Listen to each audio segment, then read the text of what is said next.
Imagina você dentro de um ônibus escolar com uma equipe de basquete que fica parada no meio da estrada e coisas estranhas começam a acontecer, tipo confrontar um perigoso monstro procurado também por um fazendeiro e seu filho que pretendem destruí-lo de uma vez por todas. Essa é a premissa de Olhos Famintos 2, onde temos o Creeper mais bizarro que antes, um bando de adolescentes interpretados por pessoas de 25 anos, um pai e um filho furiosos querendo vingança e, é claro, uma vidente. Essa continuação ainda é dirigida pelo polêmico Victor Salva, que conseguiu fazer uma ótima continuação. Sejam bem-vindos ao Cinema em Casa e hoje vamos reassistir Olhos Famintos 2, porque a cada 23 anos, durante 23 dias, ele precisa sair para comer. Então já pega o seu lanche, fique confortável, deixa o like, se inscreve no canal e vamos reassistir esse clássico dos anos 2000. It isn't dead. Looks dead to me. Jeepers Creepers 2.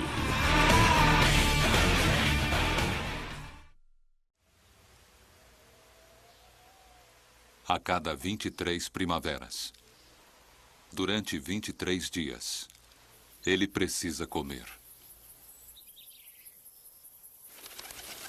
22º dia.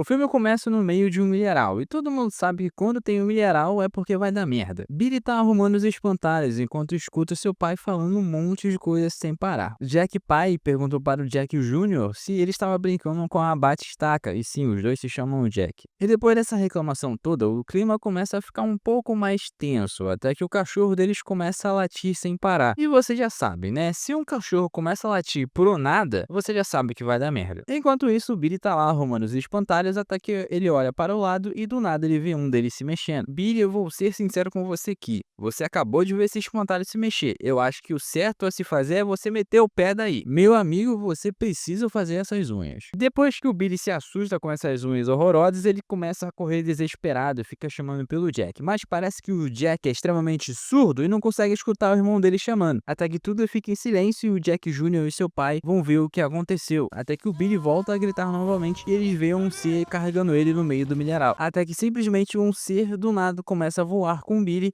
e leva ele embora do mesmo jeito que levou o Terry.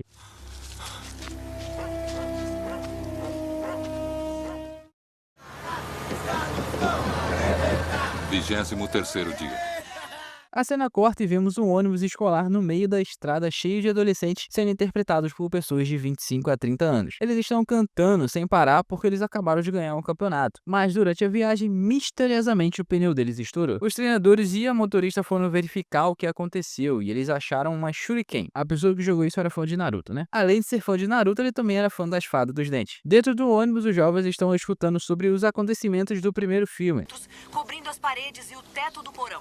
Uma testemunha ocular definiu como uma tapeçaria humana de tortura e sadismo e uma visão que ele nunca esquecerá. Depois a motorista tenta pedir ajuda pelo rádio, mas parece que o local não tem sinal, nem de celular e nem para chamadas de rádio. Voltamos para o milharal. O Jack Jr. está ali procurando alguma coisa até que ele acha uma faca. Então ele vai até o seu pai e entrega ela. E podemos ver que tem uns desenhos estranhos. E aí simplesmente do nada ela sai voando. Isso não é explicado, isso só aconteceu, então aceita. Depois disso podemos ver o pai do Billy trabalhando em um tipo de estacas, mostrando o quanto ele tá puto da vida e tá querendo vingança. E isso vai ser bem importante para a reta final do filme.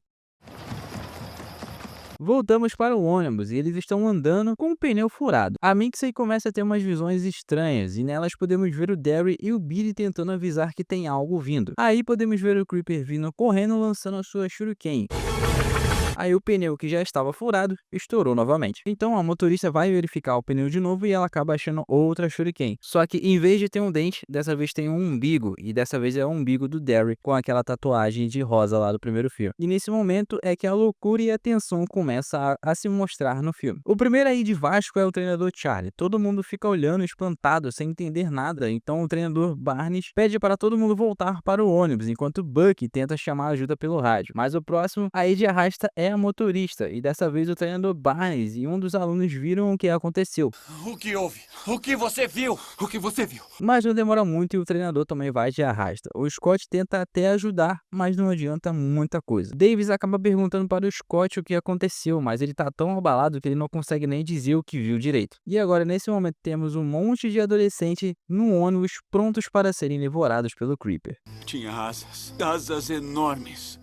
Os alunos estão tentando chamar alguém pelo rádio, até que começa uma pequena discussão entre eles. O Scott tem a brilhante ideia de sair do ônibus e fugir até o fim da estrada para achar uma fazenda. E vamos ser sinceros, por um lado essa pode ser a pior ideia do mundo, mas também pode ser a melhor ideia do mundo, porque ou você fica dentro do ônibus e morre, ou você sai e tenta sobreviver, mas também morre. Então as possibilidades são poucas, né? Easy e o Scott começam a discutir, e simplesmente o Scott começa a questionar se o Easy é homossexual ou não, até que o Dave chega para parar a briga. Scott, para. Scott e Davis começam a se estranhar, e o Scott estava prontinho para cometer um crime nesse momento. Depois dessa briga toda, a Mixie tá toda assustada, também como não ficar assustada vendo isso aqui. Finalmente o Creeper apareceu para eles e a bizarrice começa a acontecer. Primeiro ele começa a cheirar o povo do ônibus sem parar, a droga tá firme nesse momento. Se você acha que essa cena já tá bizarra, relaxa que ela fica pior. Ele começa a marcar as pessoas com uma piscada, um sorriso e também faz uma cara de quem tá com uma tesão do caramba. Eu admito que isso é meio nojento. Depois dele fazer essas bizarrices, ele começa a tremer o ônibus e do nada um parafuso cai.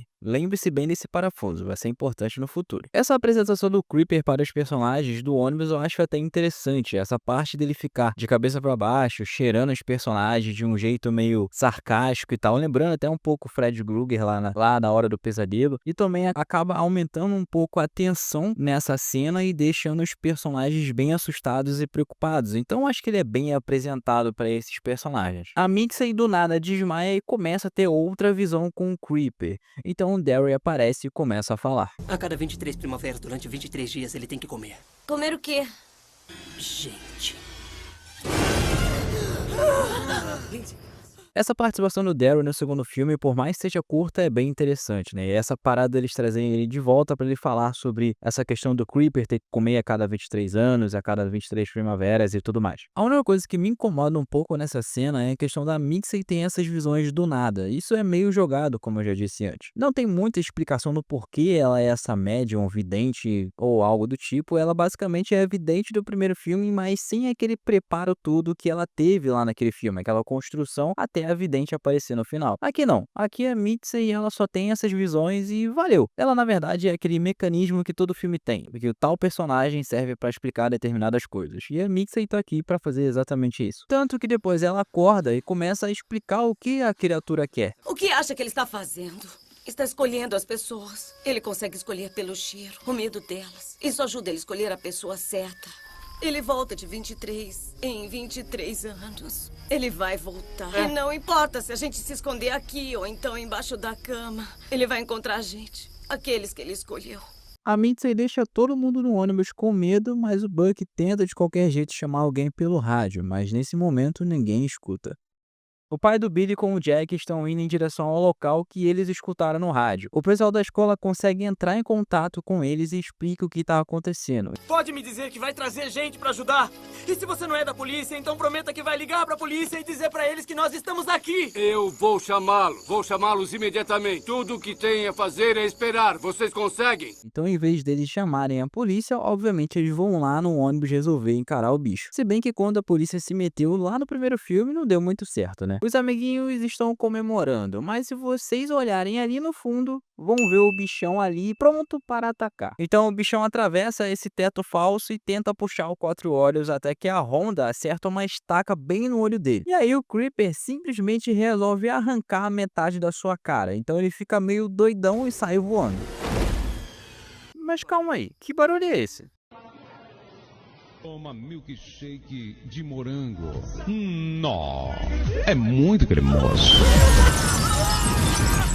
Caso você não tenha entendido o que acabou de acontecer, o Creeper simplesmente bateu com tudo no ônibus, dando a entender que ele morreu. Mas eu nem preciso dizer que tudo isso é uma mera enganação, né? Os alunos tentam sair do ônibus, mas as portas estão emperradas e eles não conseguem sair. Vocês lembram daquela cena onde o Creeper balança o ônibus e o parafuso cai? Então, Ele bloqueou. Achamos que ele queria entrar, mas o que ele queria era que a gente não saísse. uma das asas entra no ônibus e todos começam a passar por baixo dela. Davis, você é o mais esperto desse rolê. Ele foi o único que passou pelo lado. Sempre tem um maluco, né? Esse doidão aí tentou fazer uma graça com as asas, até que ele é preso e tem a cabeça arrancada. Temos um momento bem perturbador, onde podemos ver o Creeper arrancando a sua cabeça de vez, e essa cena é muito bem feita. Os efeitos práticos e os efeitos sonoros são impecáveis. A única coisa que eu achei acho engraçado dessa cena ele olhando pra câmera e dando essa risadinha. O Scott consegue abrir a porta e começa mais uma discussão para saber se eles vão sair do ônibus ou não. Então o Scott começa a falar que tem 2 tipos de classes agora, falando que o bichão poderia escolher qualquer pessoa e ele escolheu 2. O Scott tenta fazer uma votação para algumas pessoas saírem do ônibus, mas o Davis vai pra cima dele e fala umas verdades na cara dele.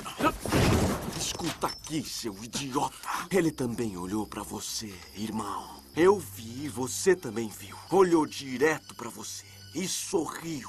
E quando você mandou Jake apagar a luz, ele pode ter olhado bem pra você e lambido os lábios. Ninguém sabe. Portanto, esqueça sua lista negra. Porque quando ele pegar você, e espero que ele pegue, sou eu que vou mais longe possível de você, cara.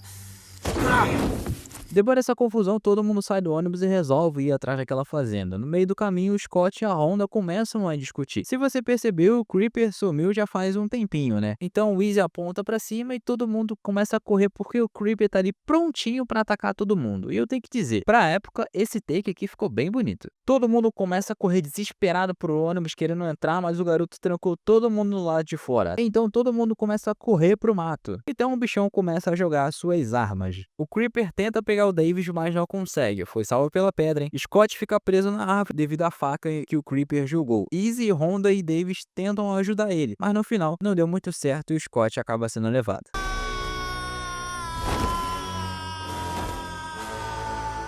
No meio do caminho, o pai do Billy e o Jack acham a Minxie no meio da estrada e acabam ajudando ela. Dentro do ônibus, Johnny e Chelsea estão ali escondidos até que eles escutam um barulho estranho e o Buck entra dentro do ônibus. Ele começa a falar que não achou ninguém, nenhuma fazenda, nem nada, até que o Creeper aparece e pega ele. E nesse momento temos essa cena em slow motion que eu tenho certeza que o Zack Snyder ia aprovar. Mas ele solta o Buck e começa a encarar a tela, até que simplesmente aparece uma luz branca em volta dele, até que ele libera suas asas. Eu tenho que dizer aqui que essa cena das asas é muito bem feita pra época. Esse filme é de 2003 e até hoje tem umas cenas melhores que alguns filmes atuais. Então esse é o momento que o pai do Billy e o Creeper ficam se encarando por um tempo, até que o pai do Billy vai e atira nele e prende ele com essa lança. Sendo sincero, eu acho que o Creeper não ficaria tanto tempo preso com essa lança, mas a gente releva, né? Bom, ele se solta e joga a lança em direção ao carro e quase o Jack Jr. foi de arraste. O pai do Jack arma outra lança enquanto o Creeper vem voando em alta velocidade. Calma aí, ele realmente estava pensando em atravessar o ônibus com a asa aberta? Olha, Creeper, eu sei que você pode ser meio inteligente algumas vezes, mas nesse momento você vai fazer uma burrice muito grande. A não ser que ele quisesse fazer a mesma coisa que ele fez lá no primeiro filme, que é onde a Trisha passou o carro em cima dele várias vezes, só pra no final ele recuperar tudo de novo, comendo aqueles bandidos lá na prisão. Então eu retiro o que eu disse, faria sentido. Bom, o pai do Jack consegue acertar o Creeper com essa lança e até que tudo fica tranquilo. Mas aí do nada a corda começa a se mexer e o Creeper sai voando. E ele voa tão alto que consegue virar o ônibus e depois consegue arrancar a arma que estava presa nesse carro. Voltando para o trio Ternura, Easy, Davis e Honda conseguem achar um carro. Eles conseguem ligar o carro, mas não demora muito pro Creeper aparecer. Então ele começa a perseguir ele. Davis consegue acertar um tiro de sinalizador nele, mas o bichão acaba querendo pegar ele de qualquer jeito. Até que o Easy joga a Honda pro lado de fora e tem a brilhante ideia de frear o carro pro Creeper passar com tudo. E acaba funcionando.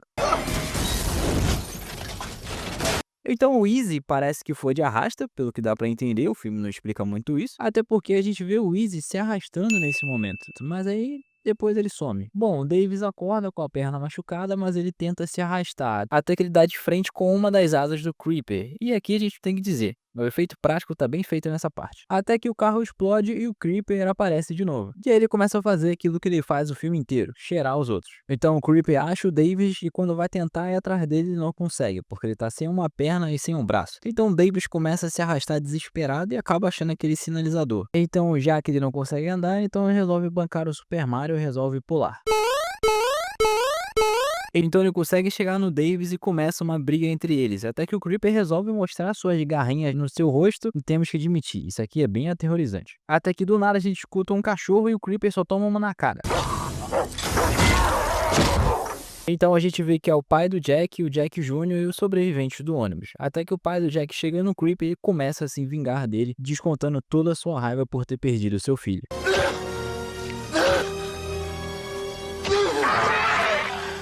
Olhando essa cena, no final parece que o Creeper realmente morreu, né? Mas não foi bem isso, não.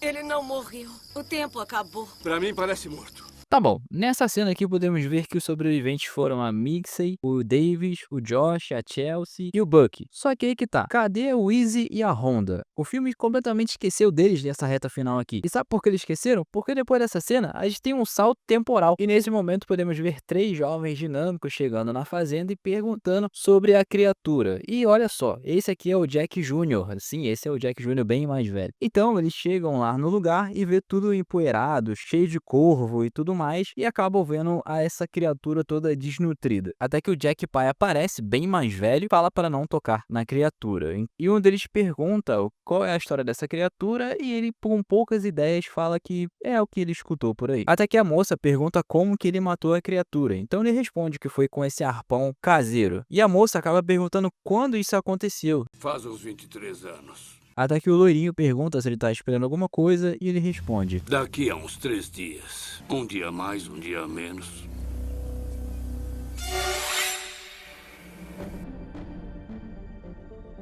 Olhos Famintos 2 é uma ótima sequência do original, consegue pegar as coisas que deu certo no primeiro filme e melhorar. Mas é claro que nem tudo é perfeito, esse filme tem uma quantidade desnecessárias de personagens que só estão ali para morrer. A gente só se importa com alguns e olha lá. Se fosse para mudar alguma coisa nesse filme, seria Mixie. Eu teria feito ela virar de fato a personagem principal desse filme, já que ela teve as visões e poderia ajudar os seus amigos de alguma forma. Até poderia ter um flashback para explicar por que ela tem essas visões e os diretores poderiam mostrar que ela fazia parte da família da médium do primeiro filme. Na minha opinião, isso seria bem legal de se explorar. É claro que além da Mixie, existem outros personagens nesse filme, né? Como vocês viram, tem um personagem pra caramba. Mas aqueles que a gente se importa ou tem um desenvolvimento até que legal nesse filme é o Scott, que no início começa meio insuportável e no final tem uma redenção até que aceitável. Tem uma rivalidade dele ali com o Davis, que também tem um desenvolvimento maneiro. Podemos colocar o Izzy também, que tem uma historinha ali, e até a Honda, se você quiser forçar um pouco. É claro que, como eu disse, esse filme tem muito personagem, não dá pra desenvolver todo mundo durante 1 hora e pouco de filme. Ainda assim, tem alguns ali e outros que a gente consegue se importar e outros que a gente só quer que morra mesmo. E é claro que não podemos deixar de falar do nosso protagonista de fato desse filme, que é o Creep. Em alguns momentos ele parece até meio sarcástico, tipo naquela cena que eu já falei dele olhando pro pessoal e selecionando com uma piscada, com um joinha e com essa cara de tesão aí que... né? Não precisava. Os efeitos práticos e sonoros desse filme tiveram um salto absurdo. E uns efeitos sonoros que, se você escuta de fone, você fica até incomodado de tão bom que é. E tem alguns efeitos práticos desse filme que são melhores que alguns filmes atuais. O terceiro filme já estava engatilhado para sair, mas devido às polêmicas do diretor Victor Salva por ser condenado por pedô, eu não vou continuar pro vídeo não ser derrubado, isso acabou atrasando as gravações do terceiro filme, que só foi sair lá em 2017. E para ser sincero com vocês, foi aqui que a franquia começou a desandar. Mas só vamos falar sobre Olhos Famintos 3 no próximo vídeo.